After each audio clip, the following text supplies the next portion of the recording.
When I considered the game that I would start Rister'S Roblox reviews on, there were a lot of options to choose from. What should I pick? One of my favorites? One of the first? Something bad? Instead, I think that the best game for me to start this series on is perhaps the most influential game on Roblox in recent years. This game, as revered as it is played, has not only revived Roblox from the brink of death, it also re-inspired me and prevented me from dropping Roblox forever. This game has gone far and wide, getting the attention of every Roblox user, drawing in new players, and even getting the attention of mainstream YouTubers who don't usually play Roblox. This game needs no introduction. Today, we're talking about doors. Before we begin, hi, I'm Rister'S, and this is my brand new series, Rister'S Roblox Reviews. In the course of this series, I'll be analytically critiquing and reviewing every single horror game on Roblox. If you like this video, please be sure to subscribe and hit the bell. And if you want to see me play these games live on stream, come follow my Twitch at twitch.tv/Rister'S. I plan to stream the footage for these videos every single Wednesday and have these videos uploaded every single Sunday, just to let you guys know. With that out of the way, let's begin. Doors is a game that seemingly popped out of nowhere, got crazy popular, and has become one of the most popular games in Roblox history. So, how do I start reviewing this game? Well, let me introduce my criteria. Aesthetic. This will involve the game's first impression, graphics, and style. Basically, anything visual or anything that's totally vibes, man. Story. Every game has a story to it. This criteria will rank both the story presented to the player and the story that the player can absorb themselves through environmental details. Gameplay. How does the game control, feel to play? What are the different gameplay sequences that the player plays through? Is the game replayable? Overall, does the experience work? And what would I rank this game overall out of 10? Now that we've got the criteria out of the way, let's proceed.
Story.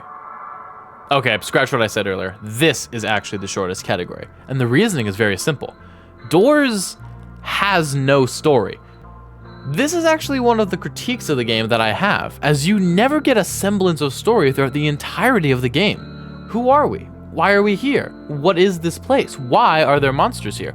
Why is the only real life form in here us and one adorably scary spider? So hiding doesn't Fuck! Now, maybe the developers have plans to expand the story more in the sequel, since the ending obviously hints at one. That would be cool, but I'm here to review Doors as is, not as might be in the sequel, and this game has no story in it. This might not seem like a big deal to most of you, and to be fair, it really isn't. Maybe the devs didn't do a story because they thought it would bog down the game with unnecessary details. That's certainly true of other games in the genre. While I think a poorly done story could have ruined the pace of this game, I think the devs are more than capable of doing a story that isn't poorly done. The lack of story doesn't really make Doors a bad game. However, I think there could be some clever ways to insert lore and story into this game without ruining the pace, or future sequel ideas. For example, I don't believe there's any way that we're the first people to venture these halls, right?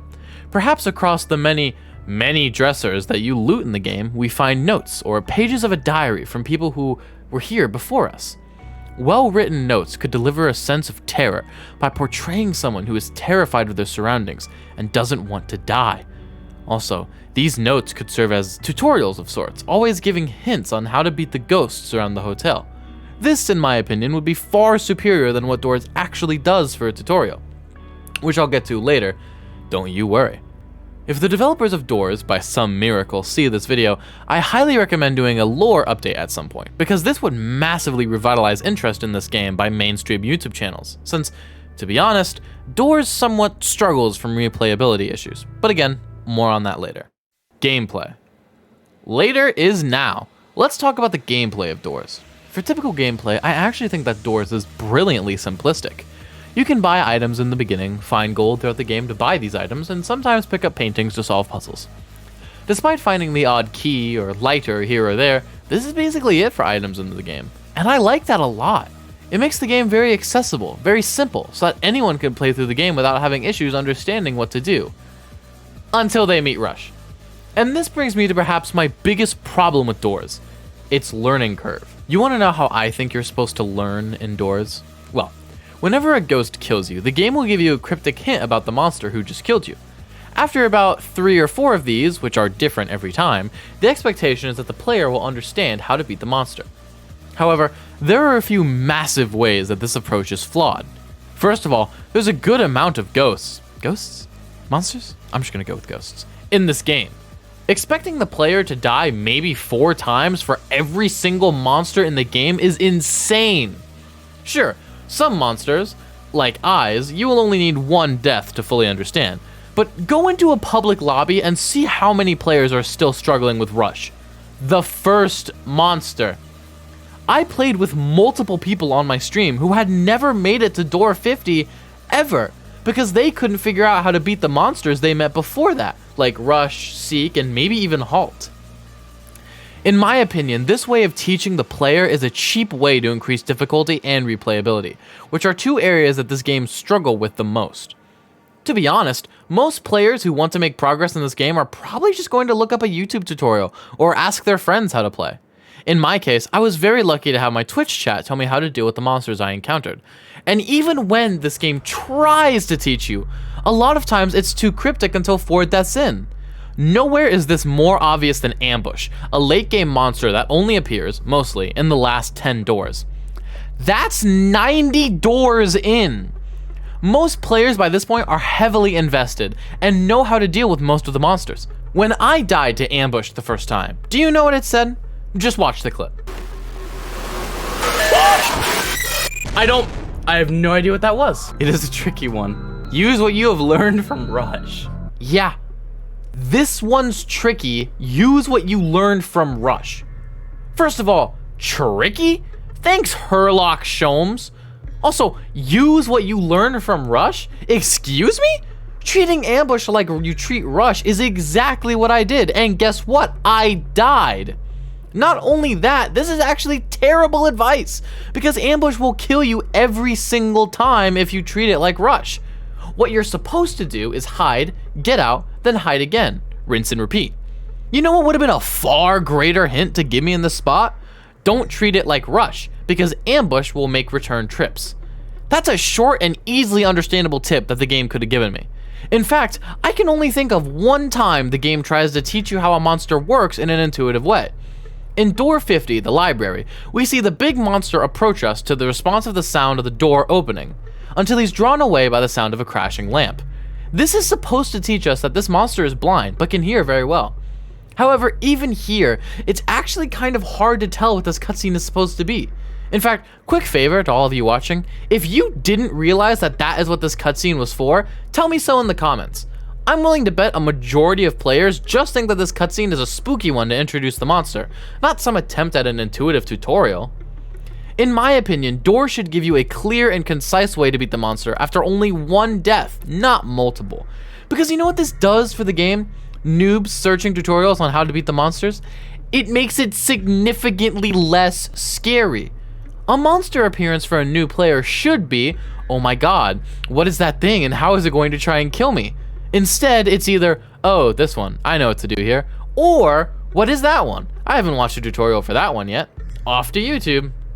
Which, it should go without saying, will only get players away from your game and to YouTube, which is a strictly bad thing. In short, Doors needs drastic help in its learning curve to keep it away from a trial and error YouTube tutorial fest and into an intuitive learning experience. This can be done as simply as keeping the current system but making it more clear, or by doing what I suggested earlier and dropping notes from past victims that the player can read and find about the monster that they're about to encounter. Now that we've talked about all that, do you want the good news? That's it! Even though it is a pretty big and important critique, that's really my only complaint with Doors' gameplay. Everything else is executed very well, and I've only ever encountered one glitch that caused me to have to restart the game.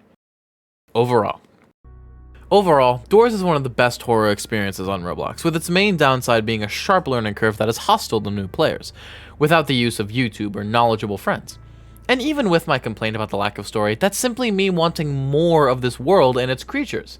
In short, there is a great reason that this game did so well, because it's awesome. Is Doors perfect? Of course not, but no game is. It revitalized the Roblox horror genre that had grown stale after the conclusion of the Mimic and the flood of all of its copies. But what would I rate this game?